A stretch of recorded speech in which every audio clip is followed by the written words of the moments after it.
Hello,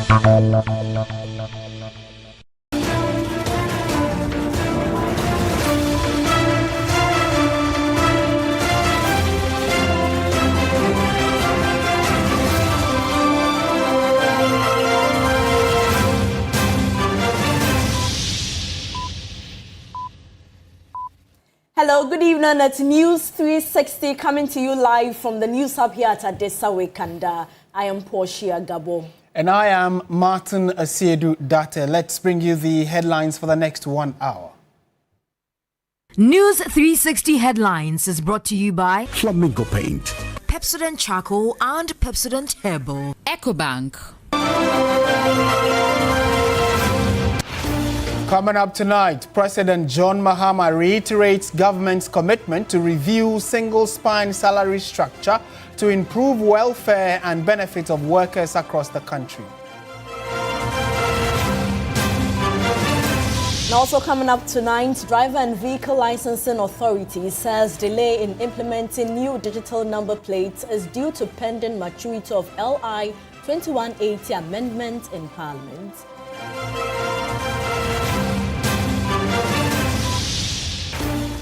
And also coming up, 2 women seen in a viral video assaulting a 12-year-old girl remanded into police custody for 2 weeks.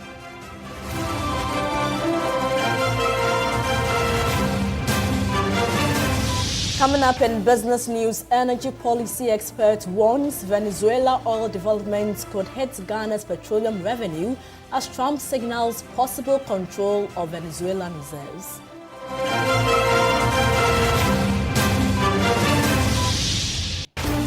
Also on the international front, Nigerian President Ahmed Bola Tinubu orders authorities to hunt down perpetrators who killed at least 30 people in attack on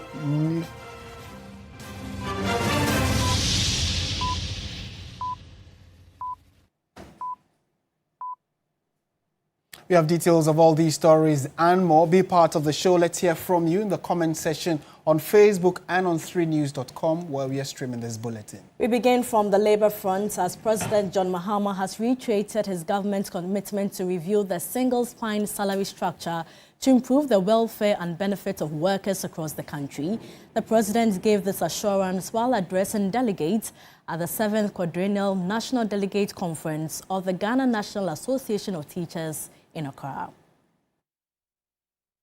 The President, John Dramani Mahama, was responding to concerns raised by the leader of the Ghana National Association of Teachers, NAT, Reverend Isaac Owusu, who called on government to review the single-spine pay policy before the end of the year.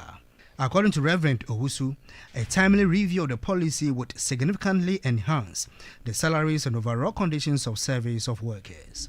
Your Excellency, an immediate review of the single-spine pay policy within this year to reflect your government resetting agenda. We are resetting Ghana, and so the pay policy must reflect the resetting agenda. It is essential that we advocate for improved salaries and benefits that recognize critical role teachers play in shaping our society. A well-motivated teacher, Your Excellency, is more motivated, and this directly translates into better learning outcomes for our students. In response, the President, John Dramani Mahama, assured teachers and workers that his administration is ready to review the policy without delay. The spine is very crooked now, and everybody is unhappy. Everybody is unhappy with the spine. And so, of course, TUC raised it with us and asked if we could look at the whole salary structure again. And I can say that we're very willing to do that so that we're able to remunerate people better so that they can give off their best in terms of what we ask them to do. To further enhance the welfare of retirees, President Mahama pledged the government's strong commitment to ensure a comprehensive review of pension policies to guarantee secure and dignified retirement for workers. Tier 2, Tier 3, it looks like the time has come for us to look at it again. And so again, TUC, as the leader of organized labor, raised it with us. And I told Comrade Joshua and his team that we're prepared to put together a working team to look at the whole pension reform and come up with some suggestions and see how we can improve it so that everybody is happy and feels secure going into retirement.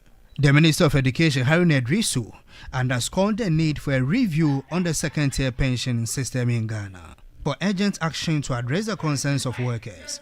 Let me assure you that Excellency John Dramani Mahama will reset pensions with a revision of Act 766 to respond to some of the institutional and administrative challenges confronting its implementation and to improve, if he can, what will become the lump sum in order to guarantee post-retirement security.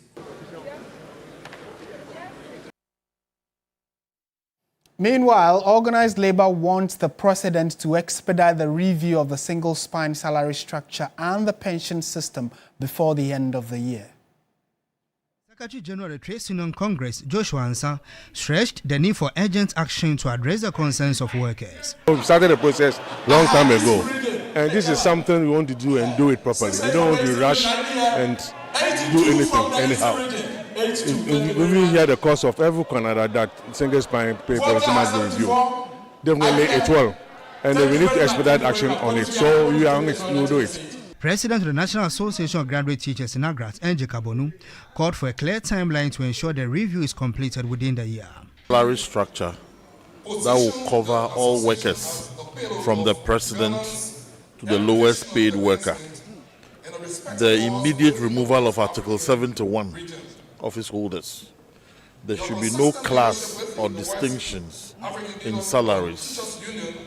That is how we're going to ensure equity within the public service. The Vice President of the Pre-Tertiary Teacher Association of Ghana, PRETAC, Adokwe Awule, said government should prioritize the review process to improve conditions of service for teachers. Very unfair when you see some other sectors who don't even contribute to pensions. There are some other sectors, they don't contribute to their pension, they retire on their salary and then they receive a lump sum from government. And I think, but we are contributing, we are paying our SNIT, we are paying everything, and at the end of the day, you go home and you don't know even what you go with. So I think it shouldn't be just talk. It should be action. Meanwhile, the Executive Secretary of the National Labour Commission, Dr. Bernice Welbeck, has appealed to stakeholders on the labour front to strictly adhere to the provisions of the Labour Act to help reduce labour agitations this year. It's interesting to note that last year of the industrial agitations, when we talk about industrial agitations, it's about the notices of strikes, the strikes and all that. 67% of that was recorded from the education sector. And this is a great matter of concern, and we think that that should be looked at critically and addressed. And President John Mahama has condemned settlement of an assault case in which students of Kede Senior High School attacked a teacher. It is emerging parents of the students have settled the case amicably despite police involvement. Speaking at the 7th Quadrennial Delegate Congress of NAT, President John Mahama expressed his disappointment in the lack of punitive and corrective action against the students.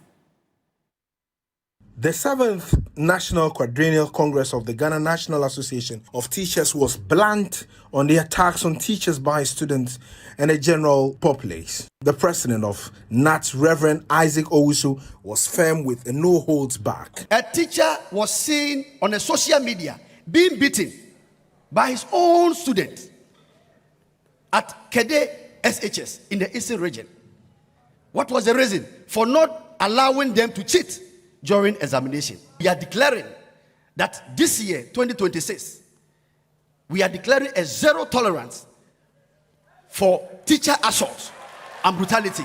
Should any individual or a group of people attack any teacher in Ghana without any cause, we shall invoke the spirit and solidarity of touch one, touch all. Touch one, touch one.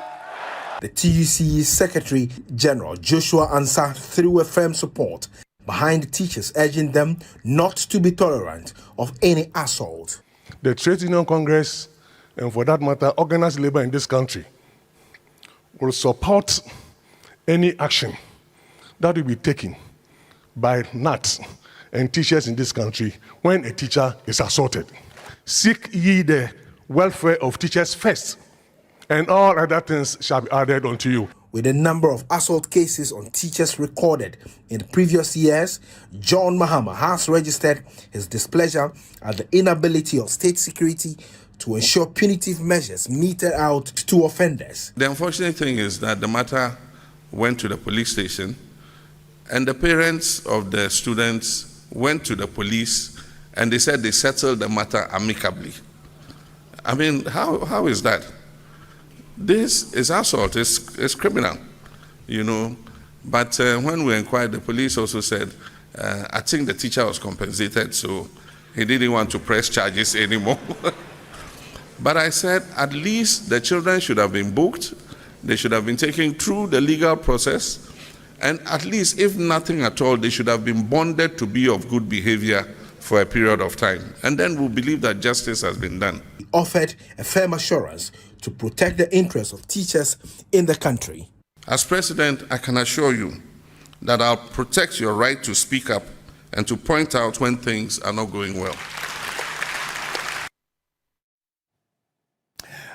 One other big story we are following for you has to do with a viral video where we saw personnel of the Ghana National Fire Service allegedly assaulting a civilian whom we are currently being told was a journalist or is a journalist. And on the back of all of that, the National Fire Service released a statement to clarify their position, although they say an investigation into the matter is with the Ghana Police Service. Let's take you through some of the extracts from their statement. It says the service confirms that the alleged assault of a journalist is under police investigation and that the National Fire Service will fully cooperate to establish the facts.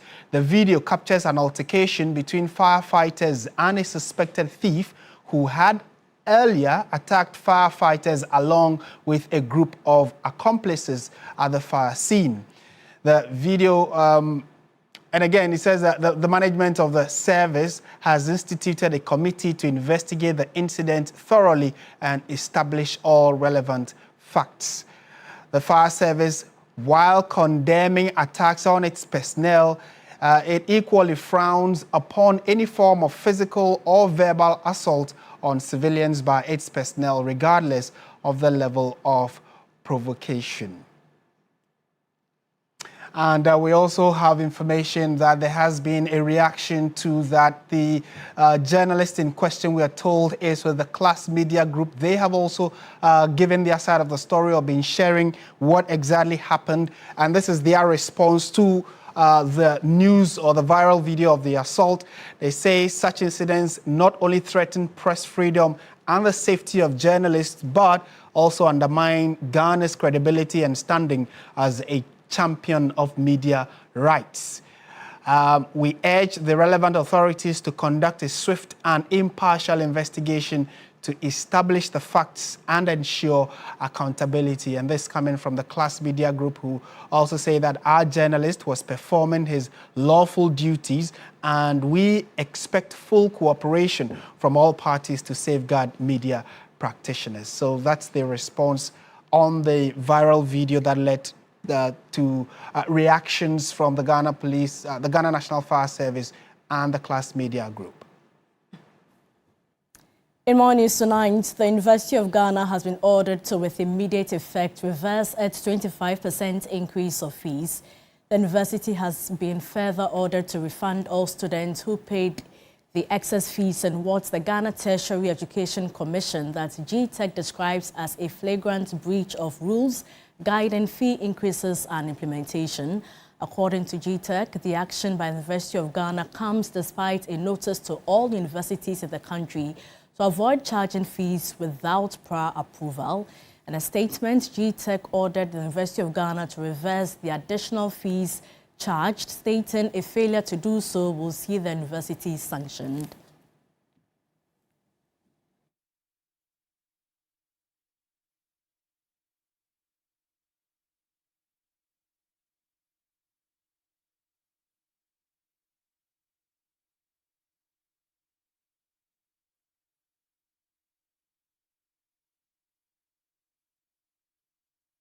We are trying to get through to the Deputy Education Minister, and when we get him, we will bring you the update. Well, let's go on to some other stories now. The Driver and Vehicle Licensing Authority, the DVLA, says the new digital number plate system has stalled because amendments to the law, the LI 2180, could not reach maturity before Parliament went on recess. Director of Corporate Affairs at DVLA, Stephen Atu, stresses it is not because of any legal proceedings against the authority. We'll bring you that story in a jiffy. Let's take a step back to our earlier story having to do with the Ministry of Education's Deputy Minister, who's joined us for a quick conversation. We have Dr. Clement Apak. Thank you so much for your time, sir. First of all, let me get your immediate reaction to the increment by the University of Ghana. Hello, can you repeat the question, please? Yes, I was seeking your immediate reaction to the fee increment by the University of Ghana. Well, let me say good evening to you and to our viewers, and to indicate that we became aware of the quote-unquote 25% increase as far as academic fees are concerned. Because some students were agitating and some parents were equally concerned. We have since directed the regulator, the Ghana Tertiary Education Commission, to write to the University of Ghana to stay all increases. Because as far as we know, Parliament has not granted approval for any such increase in fees. Now we understand that the university says these increments were third-party increments, which specifically refers to GRASAC and SRC. Even so, given the level of public outcry, Minister has directed that I should mediate and work with the University of Ghana, with the said representatives of the students and the aggrieved students, so that we can look at a percentage increase of SRC and GRASAC dues that would not adversely affect students. So regardless of the mediation efforts, there will still be a hike? Well, for now, we have asked that everything should be stayed. Whether or not there will be any acceptable increase would be as a result of the outcome of a meeting that Minister has directed me to convene among the stakeholders, so that we can see the best option. But for now, as we speak, the directive through GTEC is that the university should stay in any increases, be they SRC or GRASAC. All right. Doc, quickly before you go, when is this meeting expected to take place? I would be touching base with all the stakeholders, and possibly within the week, we should be able to convene a meeting to look at this issue and to determine whether the fees are justified. As I said, increasing fees in tertiary institutions is governed by the Fees and Charges Act of Parliament. And as far as we know, Parliament has not given any range for fees to be increased, let alone for 25%. But the university is arguing that this is from the students themselves. So we are here to apprise and to convince ourselves that this is indeed the case and whether it is even justified. So the meeting will determine the way forward. But for now, it is stayed. Doc, thank you so much for your time. Dr. Clement Apak is the Deputy Education Minister. Right, so we are going to that earlier story having to do with the DVLA. Now, they say that the new digital number plate system has not stalled because has actually stalled because The LI that was laid in Parliament did not mature before Parliament went on recess. Director of Corporate Affairs at the DVLA, Stephen Atu, stresses it is not because of any legal proceedings against the authority why it is not being rolled out yet. We have had to suspend this whole exercise based on our inability to meet the LI amendment as we speak. There's no process on us in terms of an injunction on the work we do as an authority. But let nobody confuse our suspension, maybe take credit for it as a result of a certain legal process that has been taken by another person. Corporate Affairs Director at the DVLA, Stephen Atu, also says the new plate will have specific features, including radio frequency identification chips. These new plates can only be installed by the DVLA, a major upgrade from the previous model. I doubt if anybody would have a challenge with us as an authority, saying that we are bringing in an RFID feature onto a license plate that enhances the ability to trace. And again, bringing in a number plate where once you attempt to remove the plate, you have damaged it, it can't be used. That's what we are looking at. So the new plate we give you, we will emboss it at DVLA by ourselves. It's not a plate we can give to you to go and find somebody to emboss, because any little damage to it, the plate is out. You can't use it again. Vehicle owners who manually registered before 2023 are advised to begin the onboarding process now to avoid congestion when the digital rollout begins. According to the DVLA, once the new system is fully operational, owners will be issued official titles for their vehicles to reduce fraud and theft. For now, white plates for private vehicles and yellow plates for commercial vehicles will remain in use. So far, more than 800 vehicles have been registered nationwide this year already under the current system. In more news tonight, 2 women seen in a viral video assaulting a 12-year-old girl have been remanded into police custody for 2 weeks. Mother of the accused person, Priscilla Novishi Wanyo, who police say is a person of interest, remains on the run. Christabel Success Trevor has details.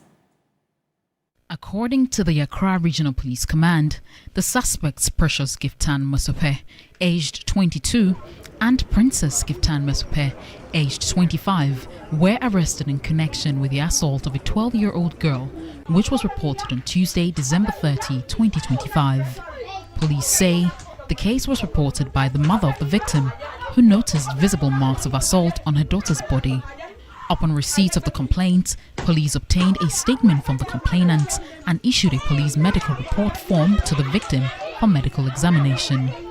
The suspects have been charged with 3 counts of conspiracy, assault and cruelty to a child. We have been to court this morning, and the court has allowed that these 2 suspects be put in police custody to reappear on the 19th of January 2026. I'm told by the districts that's handling the case under the Cantonment Division that they've been charged with conspiracy to assault and cruelty to child.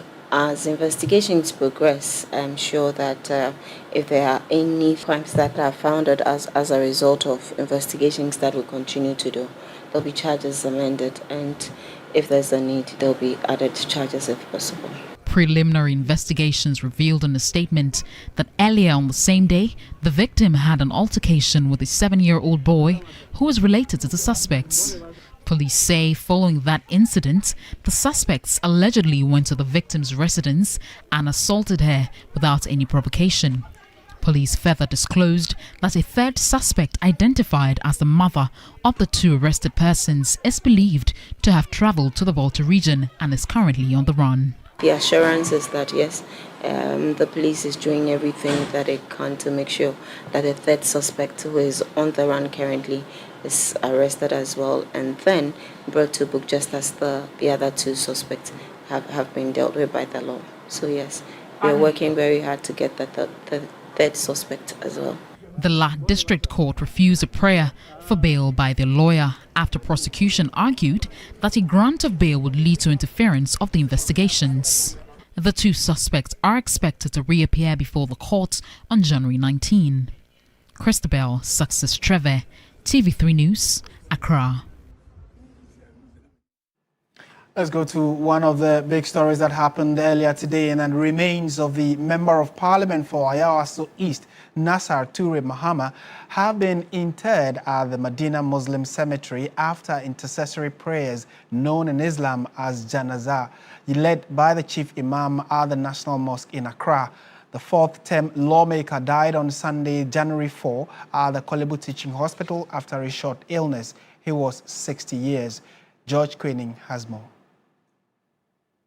A day before the Janaza prayers for the late Ayawaso East MP, the intervention by President John Dramani Mahama ensured that all administrative processes were expedited to allow the body to be released to the family Sunday evening. That is according to the Member of Parliament for Ayawaso North, Yusuf Jaja. Keeping with Islamic tradition, the burial for the late lawmaker took place less than 24 hours after his passing.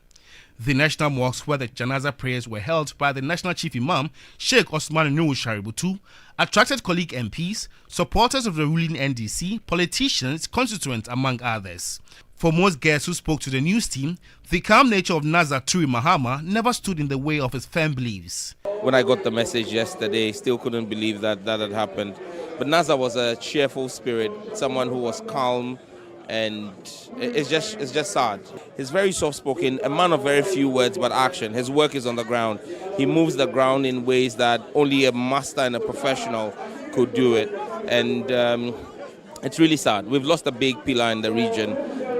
The region is going to feel his loss. At a point in time, he gave me a blank check and said that, Chairman, anytime you are traveling, I have these 1, 2, 3 filling stations. Depending upon which direction that you are going, go to that filling station, let them fill your fuel tank for you. And that is the kind of selfless person that Honorable was. And so his death came as a very big shock. But we believe that God knows best, and we pray that the Almighty God will grant him Jannatu Firdaus. It was a grassroots person, very, very rooted with the constituency. The people love him. He runs his business very well, and he does well for people. And that is what this is all about, what you can do for people. Nasser always come to me as a regional minister to ask of slots for his constituent. I mean, what I keep on telling Nasser, we all call it. So let's find means of getting slots for our constituent. And this is the enthusiasm of Nasser, making sure that he get what he wants for his constituents. His benevolence extended to almost every individual of the Muslim fraternity. He came in to fill a gap and using his God-inspired, pure heart, generosity, sympathy, and love for his constituency. He's somebody who loves to inspire and encourage the young people. I think that is the spirit that brought him down when he came back from Japan, and he got inspired and encouraged to stand as an MP. And since May his soul rest in peace. You're still watching News 360 on TV3. Stay with us. We have business, sports, and entertainment all coming up.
300 billion barrels of oil. And because of the proximity to the United States, they started actually processing the oil and shipping to the U.S. But when Nicolas Maduro's predecessor, that was Hugo Chavez, was in power, that was between 1998 and till 2013 when he died, he changed and reformed some of the laws regarding their oil, started state owning the oil facilities. And because of that, it started having serious issues for the United States, which believes they need to have access to that oil. So they put up a number of issues, which include the fact that they slapped sanctions on Venezuela, and the last two elections they held, although Maduro claims he won, the U.S. says that was not true because the opposition party in the country is also claiming or raising concerns about that election.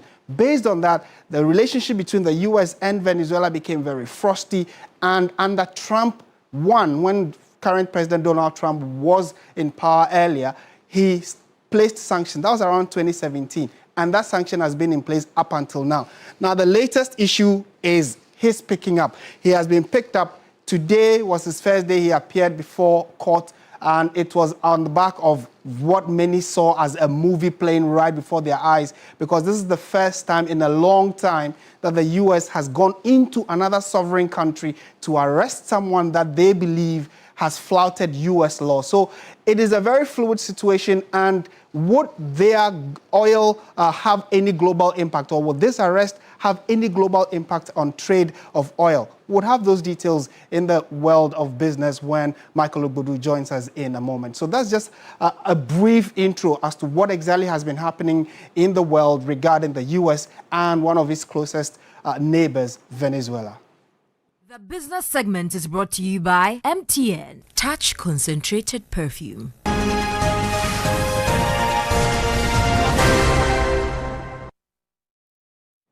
Hello there, good evening and welcome to the business segment here on News 360. I am Michael Ogbodu. Now, the Executive Director of the Center for Environmental Management and Sustainable Energy, CEMSE, Benjamin Nsia, has cautioned that recent developments in Venezuela could significantly affect Ghana's future petroleum revenue and worsen the country's budget position.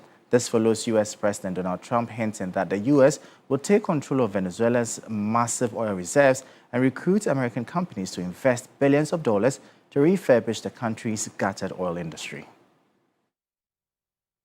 Ghana's petroleum revenue, according to energy policy expert Benjamin Nsia, has become increasingly dependent on international oil prices due to declining domestic production. Since 2019, Ghana's petroleum revenue has solely relied on the price of the product on the international market because production has been on a declining state from a 2019 figure of 71 million barrels a year to about 37 million barrels a year. He says the situation could worsen if Venezuela returns strongly to the global oil market following increased foreign investment in its oil sector. The government is likely going to invest huge resources to modernize the infrastructure and ensure that Venezuela is able to come back on stream onto the international market as a major player of crude oil production. If that happens, it means that production and supply of this particular product is going to be larger on the international market against a sloppy demand.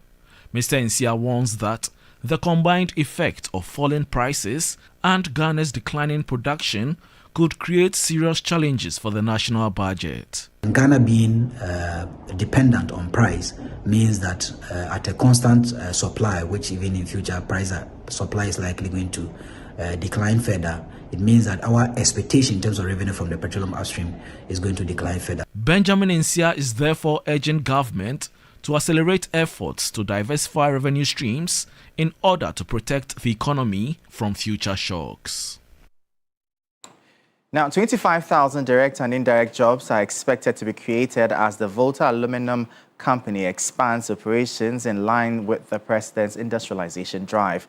The Board of Directors, during a tour of the facility, assured of pragmatic policies to keep the state-owned company afloat. The Volta Aluminium Company was built with an installed capacity of 200,000 metric tons of refined aluminium per year. VALCO has experienced unstable phases over the years due to lack of investment until the government took over. The board of directors of VALCO, led by its chairman, Ambassador Horace Niayi Ankara, has inspected the factory. Acting CEO Dr. Makila Sambian said the company is now preparing to expand production to meet the president's industrialization vision. He said an estimated 25,000 direct and indirect jobs are expected along the value chain. We're talking about several multiples times that of indirect employment, excluding multiplier effect. And the ingredients for processing the bauxite that we have locally in abundance into alumina, which is the raw material we consume, we also will be using salt, and we have abundance of that across the coastal areas, and that is going to deliver decent market prices to salt mining women. Then we will also need lime, and it's abundant in the middle belt of the country, and so that is going to be an economic stimulant. Board chairman of VALCO, Ambassador Horace Niayi Ankara, said the board is ready to implement pragmatic corporate policies to realize the president's vision of job creation. We are so pleased where we have been placed. We know the president's vision. We know what is good for VALCO. We know what VALCO can do for the industry, employment, etc. So we as a board, we are here to govern. We will make sure that we are not managing, but assisting VALCO to making sure that they get to where they want to get to. Ghana is set to add value to the over 700,000 metric tons of bauxite deposits in Ghana, which could generate over 1.05 trillion USD and create approximately 2.3 million sustainable jobs. And that'll be all for the business segment here on News 360. I am Michael Obudu. We'll bring you updates now from the currency and the commodities market.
Hello, good evening, and welcome to the sports segment here on News 360 with me, Oreku Ampofo.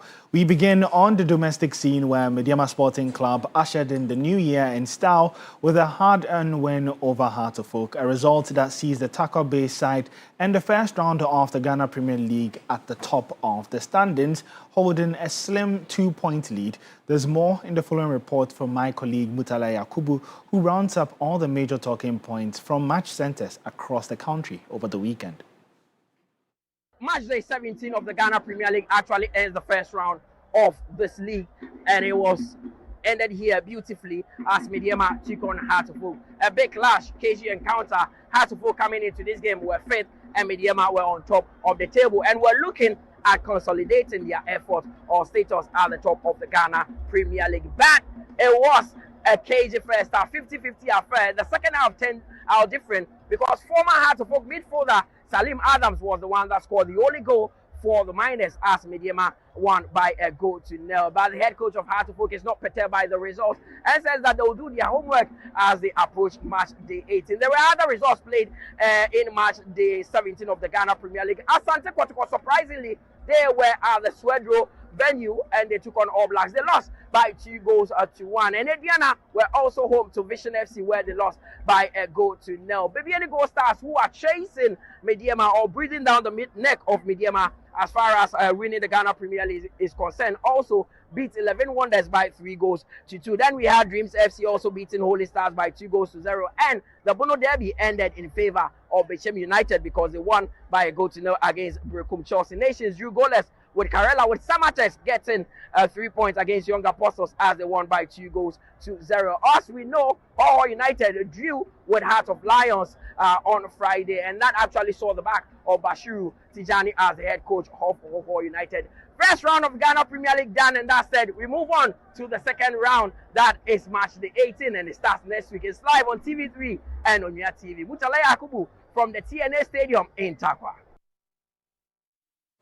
Well, let's do some more here, where sad news coming in from France is that Ghana and AS Monaco defender Mohamed Salisu is facing a lengthy spell on the sidelines after suffering a torn anterior cruciate ligament in his knee during Monaco's Ligue A clash with Olympique Lyonnais over the weekend. The injury occurred right at the end of the match when Salisu went down clutching his knee and required medical attention. Subsequent examinations confirmed the severity of the problem, ruling the centre-back out for an extended period.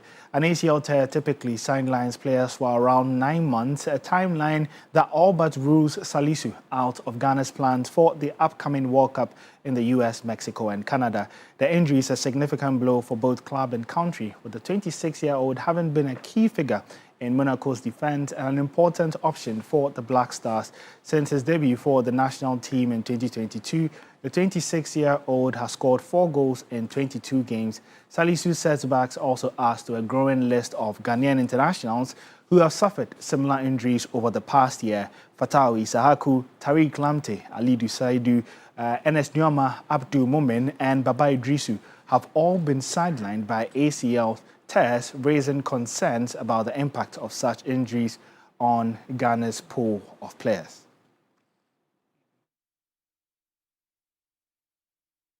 We do wish Mohamed Salisu a speedy recovery. However, let's do some more here and head to the Premier League, where after growing tension and unrest between Manchester United Director of Football Jason Wilcox and Ruben Amorim, the Portuguese coach has been relieved of his duties at the club, with former United player Darren Fletcher taking his place. There's more in the following report. Manchester United have parted ways with head coach Ruben Amorim after 14 months in charge. The Red Devils confirmed Amorim's dismissal on Monday morning, following a 1-1 draw against 16th place side Leeds United in the Premier League on Sunday.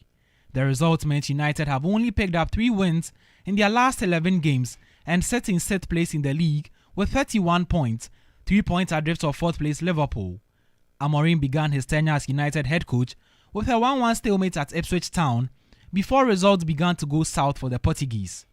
With 25 wins, 23 defeats, and 15 draws in 63 games, as well as a lowly 39.7 win percentage, the 40-year-old is the 5th permanent coach to be sacked by United in the last decade. The club has confirmed that Darren Fletcher who will take charge on interim basis when they do face Burnley on January 7.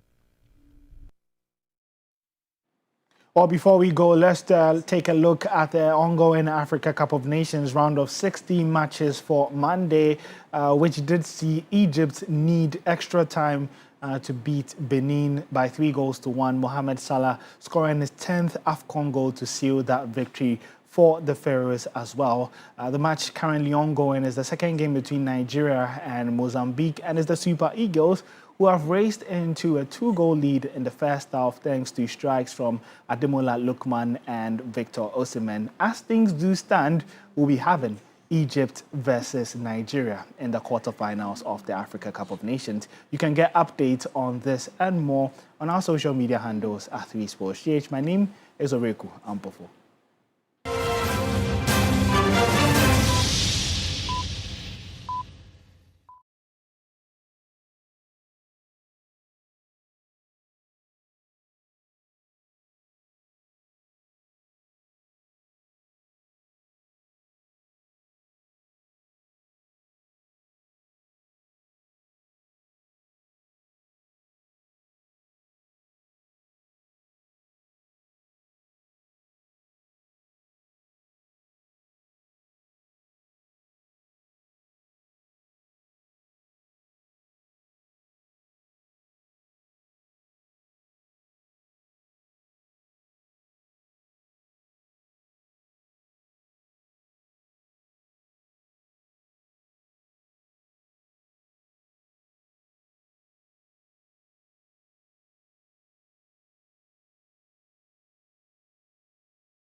Well, good evening and welcome to the entertainment news segment here on News 360. My name is Noella Donko.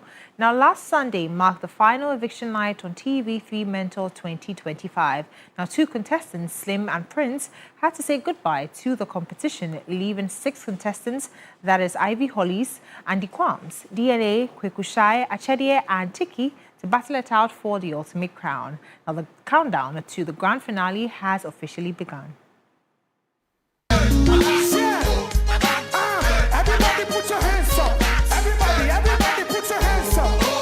From tough weekly rehearsals to intense vocal trainings and coaching, contestants have lived through and survived every phase of Mentor 2025.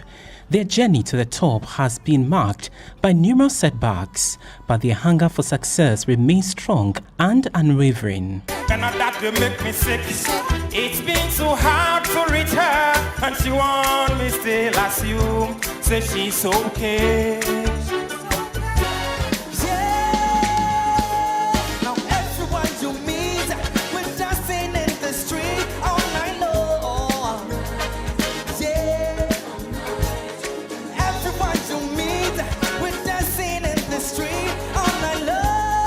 Mentor has given them a ray of hope and, most importantly, an opportunity to turn their dreams of becoming top music stars into reality. From an initial number of 16 contestants down to 6, they have consistently wowed judges and audience with outstanding performances across the weekly episodes. This person's talent is very, very special, and we feel tonight the person didn't get the chance to show it the way we expected. So we are giving this person one more chance to bring it again in the finals. At the final eviction show, Slim and Prince exited the competition, leaving Ivy Hollis, Andy Kwams, DNA, Kwekushai, Achedie and Tiki to battle for the ultimate prize. Mentor Season 14, our breakout edition. Ivy Hollis, Achedie, Kwekushai. The date and venue for the grand finale will be announced in the coming days. Ladies and gentlemen, this is a boys and girls, actually ladies and gentlemen. I feel that my pride is the one to blame, yeah. But you know I don't understand just how you love and doing it. And that's it. We have our top 6 for the TV3 Mentor Grand Finale. Do stay tuned for the date for the Grand Finale. My name is Noella Donko. Have a good evening. Thank you so much, Noella. Coming up, international news. At least 30 people were killed and several others abducted when gunmen attacked a market in Nigeria's Niger State. Police said on Sunday. Nigerian President Bola Tinubu said that he has directed the authorities to hunt down the perpetrators behind the attack.